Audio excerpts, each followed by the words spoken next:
سورۃ الدہر، سورہ دہر کا تعارف، مقام نزول۔ امام مجاہد حضرت قتادہ رضی اللہ تعالی عنہما اور جمہور مفسرین کے نزدیک سورہ دہر مدینہ منورہ میں نازل ہوئی ہے، اور بعض مفسرین نے کہا ہے کہ یہ سورت مکہ مکرمہ میں نازل ہوئی ہے، اور بعض مفسرین کے نزدیک اس سورت کی کچھ آیتیں مکہ مکرمہ میں نازل ہوئی ہیں اور کچھ آیتیں مدینہ منورہ میں نازل ہوئی ہیں۔ رکوع اور آیات کی تعداد، اس سورت میں 2 رکوع اور 31 آیتیں ہیں۔ دہر نام رکھنے کی وجہ، لمبے زمانے کو عربی میں دہر کہتے ہیں، نیز سورہ دہر کا ایک نام سورہ انسان بھی ہے، اور یہ دونوں نام اس کی پہلی آیت سے ماخوذ ہیں۔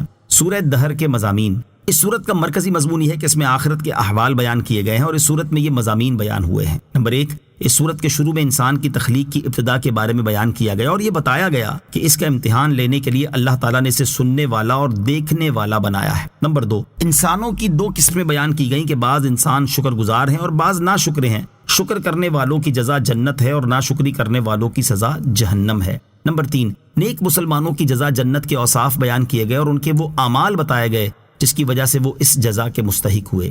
نمبر 4، یہ بتایا گیا کہ نبی اکرم علیہ الصلوۃ والسلام پر قرآن مجید تھوڑا تھوڑا کر کے نازل کیا گیا، نیز آپ علیہ الصلوۃ والسلام کو کفار کی طرف سے پہنچنے والی ایذاؤں پر صبر کرنے کی تلقین کی گئی۔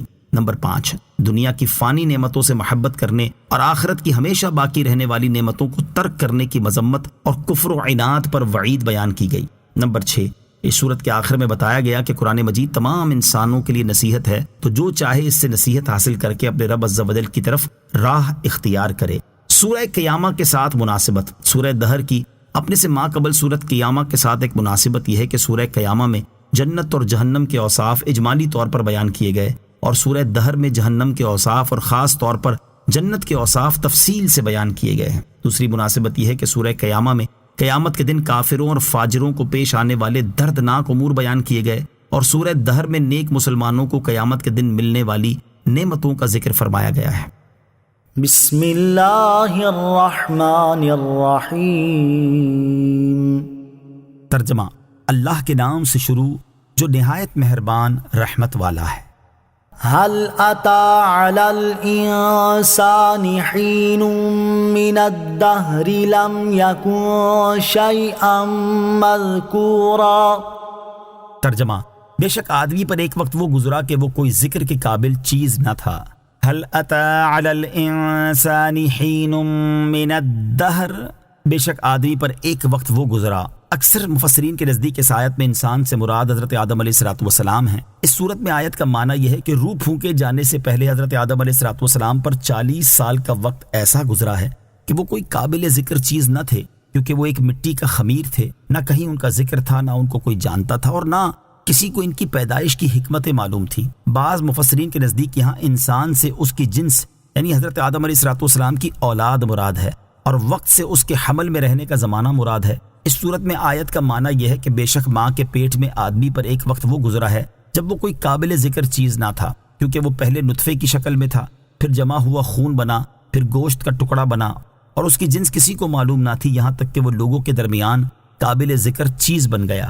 نبی کریم علیہ الصلوۃ والسلام کی عظمت و شان، یہاں ایک نقطہ قابل ذکر ہے کہ حضرت آدم علیہ الصلوۃ والسلام پر ایک زمانہ ایسا گزرا ہے کہ ان کا کہیں ذکر نہ تھا، جبکہ اللہ تعالیٰ نے کائنات وجود میں آنے سے پہلے ہی اپنے حبیب علیہ الصلوۃ والسلام کا ذکر جاری فرما دیا اور آپ علیہ الصلوۃ والسلام کی عظمت کو بیان فرما دیا، جیسا کہ ارشاد باری تعالیٰ ہے، وَإِذْ أَخَذَ اللَّهُ مِيثَاقَ النَّبِيِّينَ لَمَا آتَيْتُكُم مِّن كِتَابٍ وَحِكْمَةٍ ثُمَّ جَاءَكُمْ رَسُولٌ مُصَدِّقٌ لِّمَا مَعَكُمْ لَتُؤْمِنُنَّ بِهِ وَلَتَنصُرُنَّهُ قال أأقررتم وأخذتم على ذلكم إصري قالوا أقررنا قال فاشهدوا وأنا معكم من الشاهدين۔ ترجمہ، اور یاد کرو جب اللہ نے نبیوں سے وعدہ لیا کہ میں تمہیں کتاب اور حکمت عطا کروں گا، پھر تمہارے پاس وہ عظمت والا رسول تشریف لائے گا جو تمہاری کتابوں کی تصدیق فرمانے والا ہوگا، تو تم ضرور اس پر ایمان لانا اور ضرور اس کی مدد کرنا۔ اللہ نے فرمایا، اے انبیاء، کیا تم نے اس حکم کا اقرار کر لیا اور اس اقرار پر میرا بھاری ذمہ لے لیا؟ سب نے عرض کی، ہم نے اقرار کر لیا۔ اللہ نے فرمایا، تو اب ایک دوسرے پر بھی گواہ بن جاؤ اور میں خود بھی تمہارے ساتھ گواہوں میں سے ہوں۔ اور حضرت آدم علیہ السلام نے اپنی پیدائش کے بعد عرش پر نبی کریم صلی اللہ تعالی علیہ وآلہ وسلم کا نام پاک لکھا دیکھا اور آپ علیہ السلام کی عظمت کو پہچان گئے. جیسا کہ حضرت عمر بن خطاب رضی اللہ تعالی عنہ سے روایت ہے، رسول کریم صلی اللہ تعالی علیہ وآلہ وسلم نے ارشاد فرمایا، جب حضرت آدم علیہ السلام سے لغزش سرزد ہوئی تو انہوں نے عرش کی طرف اپنا سر اٹھایا اور عرض کی، اے اللہ، میں محمد کے وسیلے سے سوال کرتا ہوں کہ تو میری مغفرت فرما دے. اللہ تعالیٰ نے حضرت آدم علیہ السلام کی طرف وحی فرمائی کہ محمد کون ہے؟ حضرت آدم علیہ السلام نے عرض کی، اے اللہ عز و جل، تیرا نام برکت والا ہے. جب تو نے مجھے پیدا کیا تو میں نے سر اٹھا کر تیرے عرش کی طرف دیکھا تو اس میں لکھا ہوا تھا، لا الہ الا اللہ محمد الرسول اللہ. تو میں نے جان لیا کہ تیری بارگاہ میں اس شخص سے زیادہ کسی کا مرتبہ اور مقام نہ ہوگا جس کا نام تو نے اپنے نام کے ساتھ لکھا ہے. اللہ تعالیٰ نے حضرت آدم علیہ السلام کی طرف وحی فرمائی، اے آدم، یہ تیری اولاد میں سے سب سے آخری نبی ہیں اور ان کی امت تمہاری اولاد کی امتوں میں سے سب سے آخری امت ہے، اور اگر وہ نہ ہوتے تو اے آدم میں تمہیں بھی پیدا نہ کرتا. اور دنیا میں تشریف آوری سے صدیوں پہلے حضرت عیسیٰ علیہ السلام نے آپ کی آمد کی بشارت دی، حتیٰ کہ آپ کا نام تک بتا دیا، جیسا کہ سورہ صف میں ہے، وَإِذْ قَالَ عِيسَى ابْنُ مَرْيَمَ يَا بَنِي إِسْرَائِيلَ إِنِّي رسول اللہ إِلَيْكُمْ مُصَدِّقًا لِمَا بَيْنَ يَدَيَّ مِنَ التَّوْرَاةِ وَمُبَشِّرًا بِرَسُولٍ يَأْتِي مِن بَعْدِ اسْمُهُ احمد. اور یاد کرو جب عیسیٰ بن مریم نے فرمایا، اے بنی اسرائیل، میں تمہاری طرف اللہ کا رسول ہوں، اپنے سے پہلی کتاب تورات کی تصدیق کرنے والا ہوں اور اس عظیم رسول کی بشارت دینے والا ہوں جو میرے بعد تشریف لائیں گے، ان کا نام احمد ہے. اس سے معلوم ہوا کہ اللہ تعالیٰ کی بارگاہ میں تاجدار رسالت صلی اللہ تعالیٰ علیہ وسلم کا مقام و مرتبہ سب سے بلند ہے. اِنَّا خَلَقْنَا الْإِنسَانَ مِن نُطْفَةٍ أَمْشَاجٍ نَبْتَلِيهِ فَجَعَلْنَاهُ سَمِيعًا بَصِيرًا إِنَّا هَدَيْنَاهُ السَّبِيلَ إِمَّا شَاكِرًا وَإِمَّا كَفُورًا. ترجمہ: بے شک ہم نے آدمی کو ملی ہوئی منی سے پیدا کیا تاکہ ہم اس کا امتحان لیں، تو ہم نے اسے سننے والا، دیکھنے والا بنا دیا. بے شک ہم نے اسے راستہ دکھا دیا، اب یا شکر گزار ہے اور یا ناشکری کرنے والا ہے. اِنَّا خَلَقْنَا الْإِنسَانَ مِن نُطْفَةٍ أَمْشَاجٍ. بے شک ہم نے آدمی کو ملی ہوئی منی سے پیدا کیا. آیت کے اس حصے میں اللہ تعالیٰ نے انسانوں کی پیدائش سے متعلق اپنے قانون کو بیان فرمایا کہ اس نے آدمی کو مرد و عورت کی ملی ہوئی منی سے پیدا کیا، جبکہ اللہ تعالیٰ کی قدرت انسان کی پیدائش کے سلسلے میں اس ذریعے کی محتاج نہیں. جیسا کہ اللہ تعالیٰ نے حضرت آدم علیہ السلام کو ماں اور باپ دونوں کے بغیر پیدا کر دیا، حضرت حوا رضی اللہ تعالیٰ عنہا کو بغیر ماں کے پیدا کر دیا، اور حضرت عیسیٰ علیہ السلام کو بغیر باپ کے پیدا کر دیا. نبتلی، تاکہ ہم اس کا امتحان لیں. یعنی جب ہم نے انسان کو پیدا کیا تو اس وقت ارادہ کیا کہ ہم اسے مکلف کر کے اپنے احکامات اور ممنوعات سے اس کا امتحان لیں، تو ہم نے اسے سننے والا، دیکھنے والا بنا دیا تاکہ وہ دلائل کا مشاہدہ کر سکے اور آیات کو غور سے سن سکے. یاد رہے کہ یہاں انسان سے مراد حضرت آدم علیہ السلام کی اولاد مراد ہے. اِنَّا هَدَيْنَاهُ السَّبِيلَ. بے شک ہم نے اسے راستہ دکھا دیا. ارشاد فرمایا کہ بے شک ہم نے ظاہری اور باطنی حواس عطا کرنے کے بعد انسان کو دلائل قائم کر کے، رسول بھیج کر اور کتاب نازل فرما کر ہدایت کا راستہ دکھا دیا. اب چاہے وہ ایمان قبول کر کے شکر گزار بنے یا کفر کر کے ناشکری کرنے والا بنے. اِنَّا أَعْتَدْنَا لِلْكَافِرِينَ سَلَاسِلَ وَأَغْلَالًا وَسَعِيرًا. ترجمہ: بے شک ہم نے کافروں کے لیے زنجیریں اور طوق اور بھڑکتی آگ تیار کر رکھی ہیں. اِنَّا أَعْتَدْنَا لِلْكَافِرِينَ. بے شک ہم نے کافروں کے لیے تیار کر رکھی ہیں. اس سے پہلی آیت میں کافروں اور ایمان والوں کا ذکر کیا اور اس آیت میں وہ چیزیں بیان کی جا رہی ہیں جو کافروں کے لیے تیار کی گئی ہیں. چنانچہ ارشاد فرمایا کہ بے شک ہم نے آخرت میں کافروں کے لیے زنجیریں تیار کر رکھی ہیں جن سے باندھ کر انہیں دوزخ میں گھسیٹا جائے گا، اور ان کے لیے طوق تیار کر رکھے ہیں جو ان کے گلوں میں ڈالے جائیں گے، اور ان کے لیے بھڑکتی آگ تیار کر رکھی ہے جس میں انہیں جلایا جائے گا. ان الابرار یشربون من کأس کان مزاجها کافورا عينا يشرب بها عباد الله يفجرونها تفجيرا۔ ترجمہ: بے شک نیک لوگ اس جام سے پیئیں گے جس میں کافور ملا ہوا ہوگا۔ وہ کافور ایک چشمہ ہے جس سے اللہ کے نہایت خاص بندے پیئیں گے، وہ اسے جہاں چاہیں گے بہا کر لے جائیں گے۔ ان الابرار، بے شک نیک لوگ۔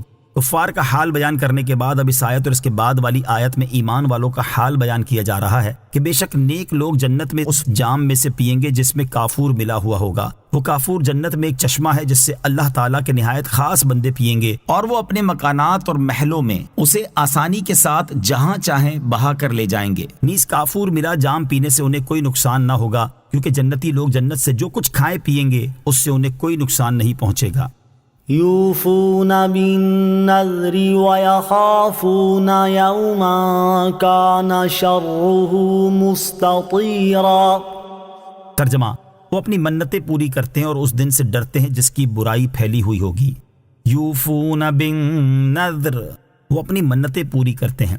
اللہ تعالیٰ کے نیک بندوں کا ثواب بیان فرمانے کے بعد اب ان کے وہ اعمال ذکر فرمائے جا رہے ہیں جن کی وجہ سے انہیں یہ ثواب حاصل ہوا۔ پہلا عمل، اللہ تعالیٰ کے نیک بندے طاعت و عبادت اور شریعت کے واجبات پر عمل کرتے ہیں، حتیٰ کہ وہ عبادات جو واجب نہیں لیکن منت مان کر انہیں اپنے اوپر واجب کر لیا تو انہیں بھی ادا کرتے ہیں۔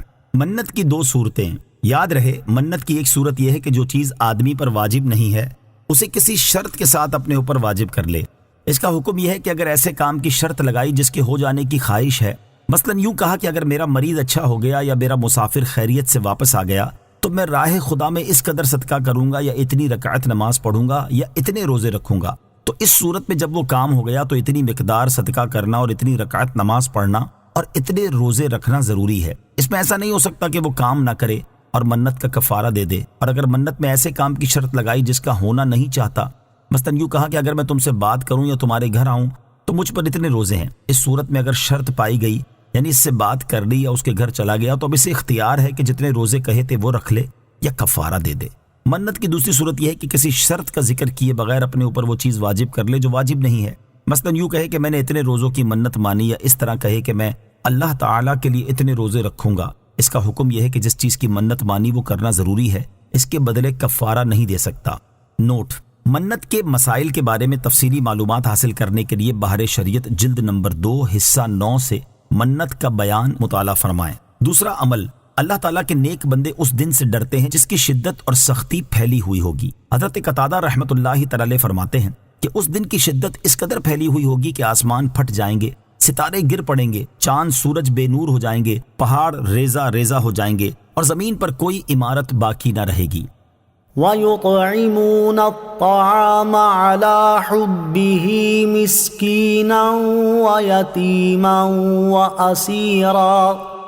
ترجمہ: اور وہ اللہ کی محبت میں مسکین اور یتیم اور قیدی کو کھانا کھلاتے ہیں۔ وَيُطْعِمُونَ الطَّعَامَ عَلَى حُبِّهِ، اور وہ اللہ کی محبت میں کھانا کھلاتے ہیں۔ اس آیت کا ایک معنی یہ ہے کہ اللہ تعالیٰ کے نیک بندے ایسی حالت میں بھی مسکین، یتیم اور قیدی کو کھانا کھلاتے ہیں جبکہ خود انہیں کھانے کی حاجت اور خواہش ہوتی ہے۔ دوسرا معنی یہ ہے کہ اللہ تعالیٰ کے نیک بندے مسکین، یتیم اور قیدی کو اللہ تعالیٰ کی محبت میں اور اس کی رضا حاصل کرنے کے لیے کھانا کھلاتے ہیں۔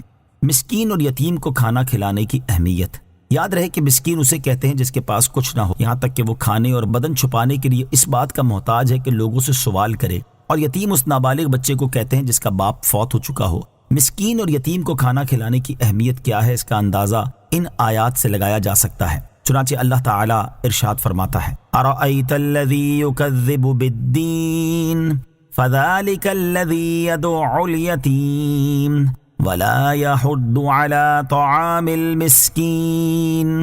ترجمہ: کیا تم نے اس شخص کو دیکھا جو دین کو جھٹلاتا ہے؟ پھر وہ ایسا ہے جو یتیم کو دھکے دیتا ہے اور مسکین کو کھانا دینے کی ترغیب نہیں دیتا۔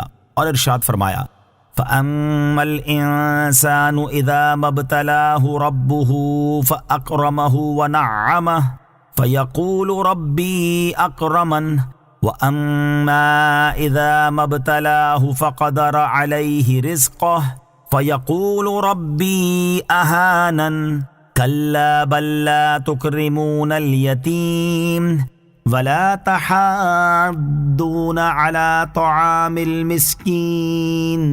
ترجمہ: تو بہرحال آدمی کو جب اس کا رب آزمائے کہ اس کو عزت اور نعمت دے تو اس وقت وہ کہتا ہے کہ میرے رب نے مجھے عزت دی، اور بہرحال جب اللہ عز و جل بندے کو آزمائے اور اس کا رزق اس پر تنگ کر دے تو کہتا ہے کہ میرے رب نے مجھے ذلیل کر دیا۔ ہرگز نہیں، بلکہ تم یتیم کی عزت نہیں کرتے اور تم ایک دوسرے کو مسکین کے کھلانے کی ترغیب نہیں دیتے۔ اور ارشاد فرمایا فَلَقْتَحَمَ الْعَقَبَةَ وَمَا أَدْرَاكَ مَا الْعَقَبَةُ فَكُّ رَقَبَةٍ أَوْ إِطْعَامٌ فِي يَوْمٍ ذِي مَسْغَبَةٍ يَتِيمًا ذَا مَقْرَبَةٍ أَوْ مِسْكِينًا ذَا مَتْرَبَةٍ۔ ترجمہ، پھر بغیر سوچے سمجھے کیوں نہ گھاٹی میں کود پڑا، اور تجھے کیا معلوم کہ وہ گھاٹی کیا ہے؟ کسی بندے کی گردن چھڑانا یا بھوک کے دن میں کھانا دینا، رشتہ دار یتیم کو یا خاک نشین مسکین کو۔ انما نطعمكم لوجه الله لا نريد منكم جزاء ولا شكورا انا نخاف من ربنا يوما عبوسا قمطريرا۔ ترجمہ، ہم تمہیں خاص اللہ کی رضا کے لیے کھانا کھلاتے ہیں، ہم تم سے نہ کوئی بدلہ چاہتے ہیں اور نہ شکریہ، بے شک ہمیں اپنے رب سے ایک ایسے دن کا ڈر ہے جو بہت ترش نہایت سخت ہے۔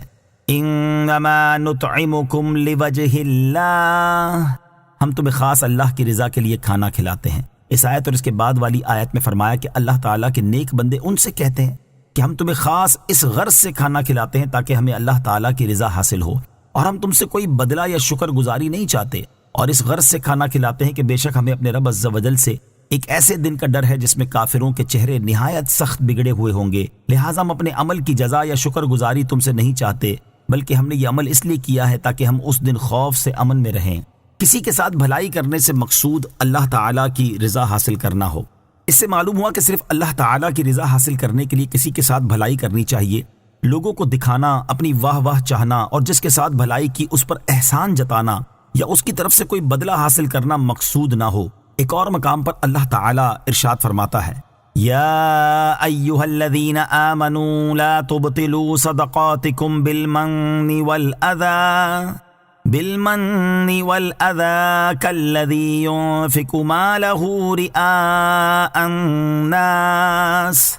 ترجمہ، اے ایمان والو، احسان جتا کر اور تکلیف پہنچا کر اپنے صدقے برباد نہ کر دو، اس شخص کی طرح جو اپنا مال لوگوں کے دکھلاوے کے لیے خرچ کرتا ہے۔ اور ارشاد فرمایا وَمَا آتَيْتُم مِّن رِّبًا لِّيَرْبُوَ فِي أَمْوَالِ النَّاسِ فَلَا يَرْبُو عِندَ اللَّهِ وَمَا آتَيْتُم مِّن زَكَاةٍ تُرِيدُونَ وَجْهَ اللَّهِ فَأُولَٰئِكَ هُمُ الْمُضْعِفُونَ۔ ترجمہ، اور جو مال تم لوگوں کو دو تاکہ وہ لوگوں کے مالوں میں بڑھتا رہے تو وہ اللہ کے نزدیک نہیں بڑھتا، اور جو تم اللہ کی رضا چاہتے ہوئے زکوٰۃ دیتے ہو تو وہی لوگ اپنے مال بڑھانے والے ہیں۔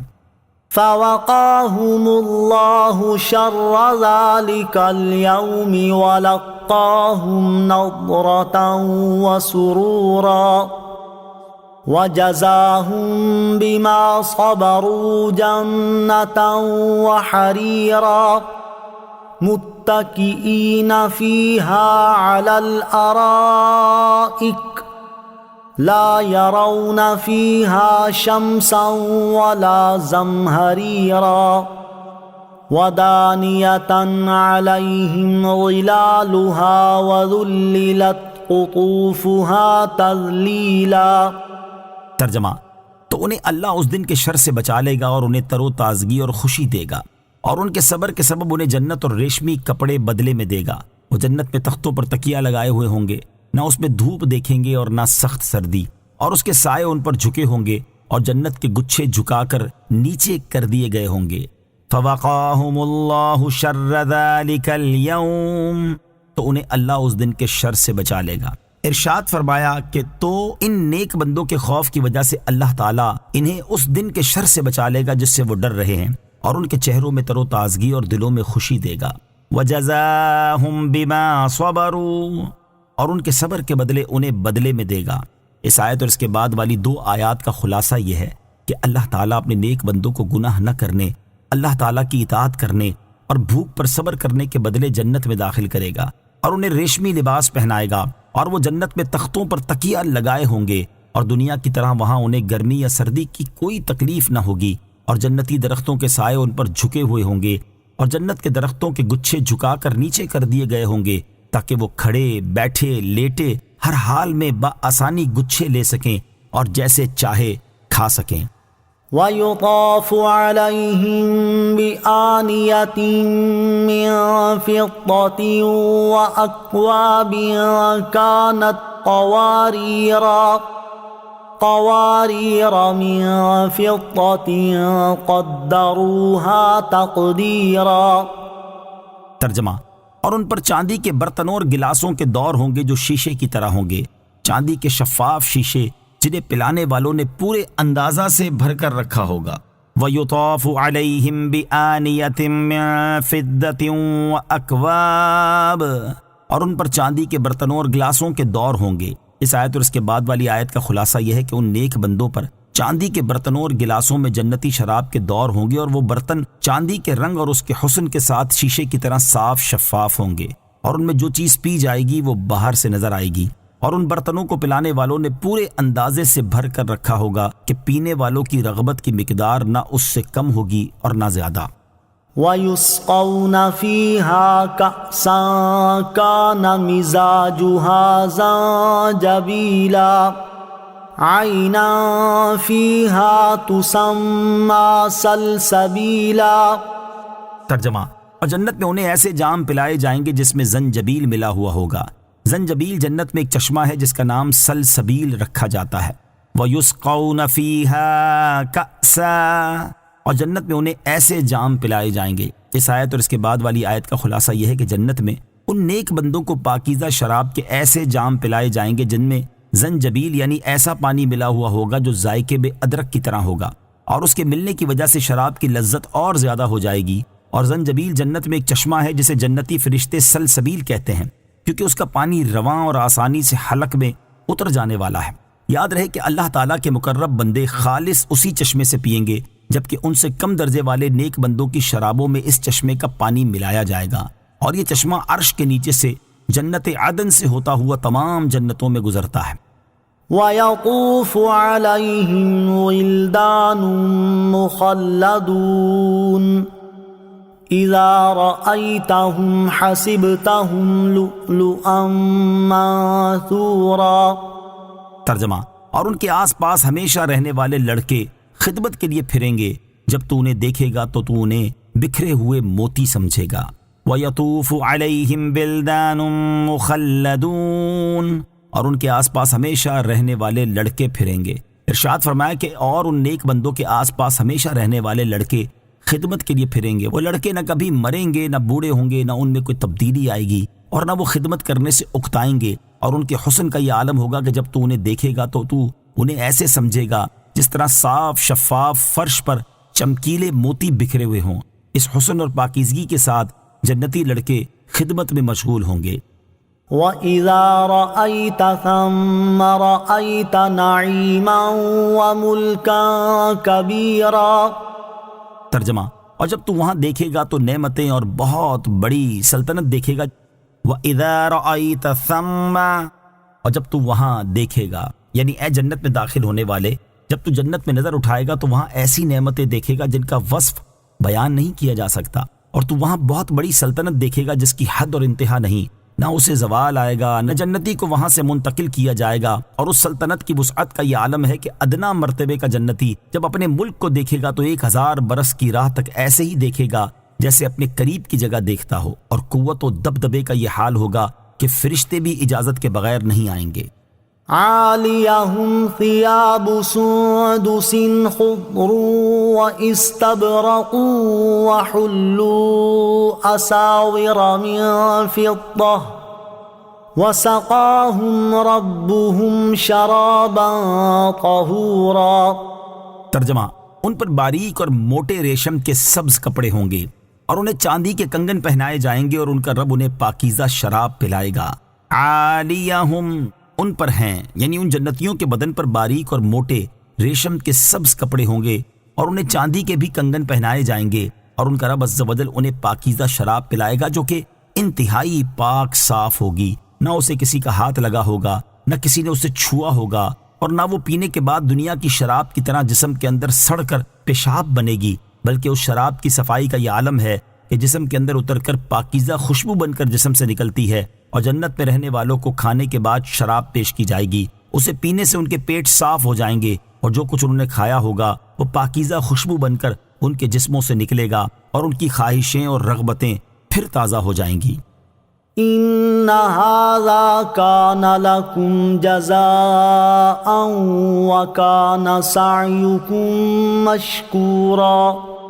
ترجمہ، ان سے فرمایا جائے گا بے شک یہ تمہارے لیے صلہ ہے اور تمہاری محنت کی قدر کی گئی ہے۔ ان هذا كان لكم جزاء، بے شک یہ تمہارے لیے صلہ ہے۔ جب جنت میں داخل ہونے کے بعد جنتی اس کی نعمتوں کا مشاہدہ کریں گے تو ان سے فرمایا جائے گا بے شک یہ نعمتیں اللہ تعالیٰ کی طرف سے تمہاری اطاعت اور فرما برداری کا صلہ ہے، اور تمہاری محنت کی قدر کی گئی ہے کہ تم سے تمہارا رب راضی ہوا اور اس نے تمہیں ثواب عظیم عطا فرمایا۔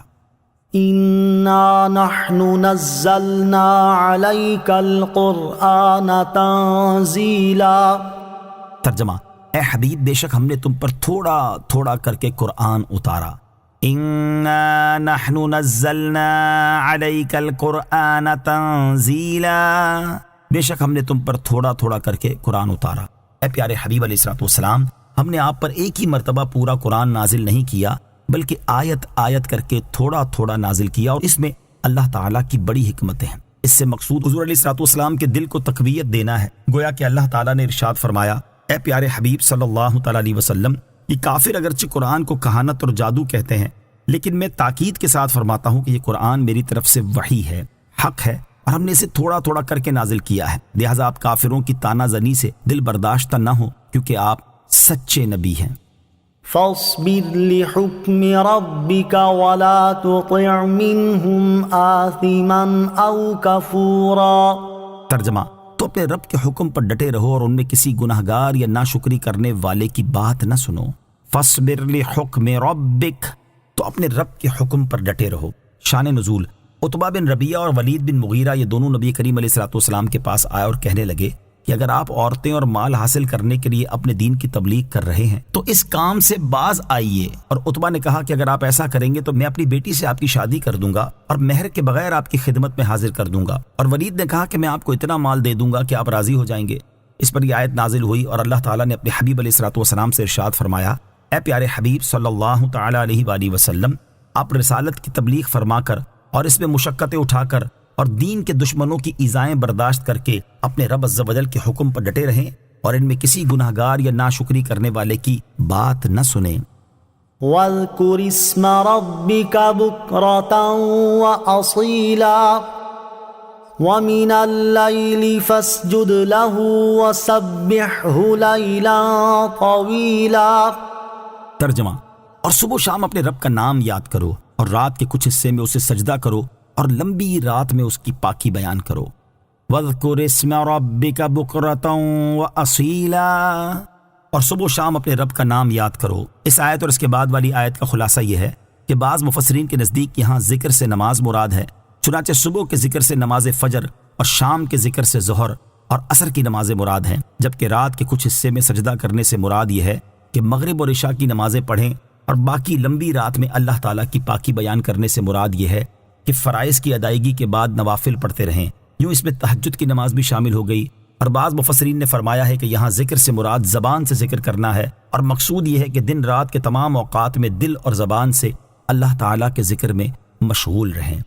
ان هؤلاء يحبون العاجلة ويذرون وراءهم يوما ثقيلا۔ ترجمہ، بے شک یہ لوگ جلد جانے والی سے محبت کرتے ہیں اور اپنے آگے ایک بھاری دن کو چھوڑ بیٹھے ہیں۔ ان هؤلاء يحبون العاجلة، بے شک یہ لوگ جلد جانے والی سے محبت کرتے ہیں۔ رسول کریم صلی اللہ تعالیٰ علیہ وسلم سے مخاطب ہونے کے بعد اب اللہ تعالیٰ کفار کے حالات بیان فرما رہا ہے، چنانچہ ارشاد فرمایا کہ بے شک ان کفار مکہ کا حال یہ ہے کہ وہ جلد جانے والی دنیا کی محبت میں گرفتار ہیں اور اسے آخرت پر ترجیح دیتے ہیں، اور اپنے آگے قیامت کے اس دن کو چھوڑ بیٹھے ہیں جس کی شدتیں اور سختیاں کفار پر بھاری ہوں گی۔ یہ لوگ نہ اس دن پر ایمان لاتے ہیں اور نہ اس دن کے لیے عمل کرتے ہیں۔ دنیا سے محبت کب بری اور کب اچھی ہے؟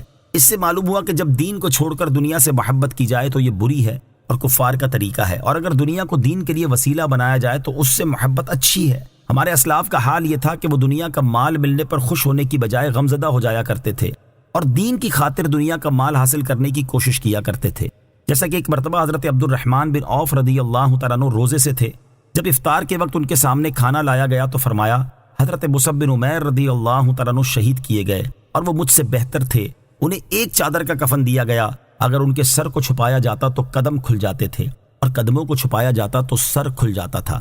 حضرت حمزہ رضی اللہ تعالیٰ عنہ شہید کیے گئے اور وہ مجھ سے بہتر تھے، پھر ہمارے لیے دنیا خوب کشادہ کر دی گئی اور ہمیں دنیا کا مال عطا فرما دیا گیا۔ میں اس بات سے ڈرتا ہوں کہ کہیں یہ ہماری نیکیوں کا جلد بدلہ نہ مل رہا ہو۔ پھر رونے لگے اور کھانا چھوڑ دیا۔ حضرت حماد بن زید رحمت اللہ تعالی علیہ فرماتے ہیں، حضرت عبداللہ ابن مبارک رضی اللہ تعالیٰ عنہ کپڑے کی تجارت کیا کرتے تھے۔ ایک مرتبہ انہوں نے فرمایا کہ اگر 5 افراد نہ ہوتے تو میں تجارت نہ کرتا۔ کسی نے ان سے کہا، اے ابو محمد وہ 5 افراد کون ہیں؟ انہوں نے فرمایا، نمبر 1 حضرت سفیان ثوری، نمبر 2 حضرت سفیان بن عیینہ، نمبر 3 حضرت فضیل بن عیاض، نمبر 4 حضرت محمد بن سماک، اور نمبر 5 حضرت ابن الیہ رضی اللہ تعالی عنہم۔ حضرت عبداللہ ابن مبارک رضی اللہ تعالیٰ عنہ خراسان شہر تک تجارت کے لیے جاتے اور تجارت سے جو نفع ہوتا اس میں سے اپنے اہل خانہ کا اور حج کا خرچہ نکال کر باقی جو کچھ بچتا وہ ان 5 حضرات کی خدمت میں پیش کر دیتے تھے۔ نحن خلقناهم وشددنا أسرهم وَإِذَا شِئْنَا بَدَّلْنَا أَمْثَالَهُمْ تَبْدِيلًا۔ ترجمہ، ہم نے انہیں پیدا کیا اور ان کے اعضاء اور جوڑ مضبوط کیے اور ہم جب چاہیں ان جیسے اور بدل دیں۔ نحن خلقناہم، ہم نے انہیں پیدا کیا۔ ارشاد فرمایا کہ ہم نے انہیں منی سے پیدا کیا اور ان کے اعضاء اور جوڑ مضبوط کیے تاکہ ان کے لیے کھڑے ہونا، بیٹھنا، پکڑنا اور حرکت کرنا ممکن ہو جائے، اور خالق کا حق یہ ہے کہ اس کا شکر ادا کیا جائے اور اس کی ناشکری نہ کی جائے، اور ہم جب چاہیں انہیں ہلاک کر دیں اور ان کی بجائے تخلیق میں ان جیسے اور لوگ لے آئیں جو کہ اطاعت شعار ہوں۔ ان هذه تذکرہ فمن شاء اتخذ الى ربه سبیلا وما تشاءون الا ان يشاء اللہ ان اللہ کان علیما حکیما يدخل من يشاء في رحمته والظالمين أعد لهم عذابا أليما۔ ترجمہ، بے شک یہ ایک نصیحت ہے تو جو چاہے اپنے رب کی طرف راہ اختیار کرے، اور تم کچھ نہیں چاہتے مگر یہ کہ اللہ چاہے، بے شک اللہ خوب علم والا، بڑا حکمت والا ہے، وہ اپنی رحمت میں جسے چاہتا ہے داخل فرماتا ہے، اور ظالموں کے لیے اس نے دردناک عذاب تیار کر رکھا ہے۔ ان هذه تذکرہ، بے شک یہ ایک نصیحت ہے۔ ارشاد فرمایا کہ بے شک یہ صورت مخلوق کے لیے نصیحت ہے، جو چاہے دنیا میں اپنی ذات کے لیے اپنے رب عز و جل کی عبادت کر کے اور اس کے رسول کی پیروی کر کے اپنے رب عز و جل کی طرف راہ اختیار کرے۔ وما تشاءون الا ان یشاء اللہ، اور تم کچھ نہیں چاہتے مگر یہ کہ اللہ چاہے۔ ارشاد فرمایا کہ تم کچھ نہیں چاہتے مگر تبھی کچھ ہوتا ہے جبکہ اللہ تعالیٰ چاہے، کیونکہ جو کچھ ہوتا ہے اسی کی مشیت سے ہوتا ہے۔ بے شک وہ اپنی مخلوق کے احوال جانتا ہے اور انہیں پیدا کرنے میں حکمت والا ہے۔ آیت وَمَا تَشَاءُونَ إِلَّا أَن يَشَاءَ اللَّهُ سے معلوم ہونے والے مسائل۔ اس آیت سے 2 مسئلے معلوم ہوئے۔ نمبر 1، انسان پتھر کی طرح بے اختیار نہیں بلکہ اسے اختیار اور ارادہ ملا ہے۔ نمبر 2، انسان اپنے ارادے میں بالکل مستقل اور اللہ تعالیٰ سے بے نیاز نہیں، بلکہ اس کا ارادہ اللہ تعالیٰ کے ارادے کے ماتحت ہے، لہٰذا انسان مختار مطلق نہیں، اسی عقیدے پر ایمان کا مدار ہے۔ یدخل من یشاء فی رحمتہ، وہ اپنی رحمت میں جسے چاہتا ہے داخل فرماتا ہے، یعنی اللہ تعالیٰ جسے چاہتا ہے اسے اپنے فضل و احسان سے ایمان عطا فرما کر اپنی جنت میں داخل فرماتا ہے، اور کافروں کے لیے اس نے دردناک عذاب تیار کر رکھا ہے، اور وہ ظالم اس لیے ہیں کہ انہوں نے اللہ تعالیٰ کی عبادت کرنے کی بجائے بتوں وغیرہ کی عبادت کر کے اپنی جانوں پر ظلم کیا ہے۔ آمنت باللہ صدق اللہ العظیم.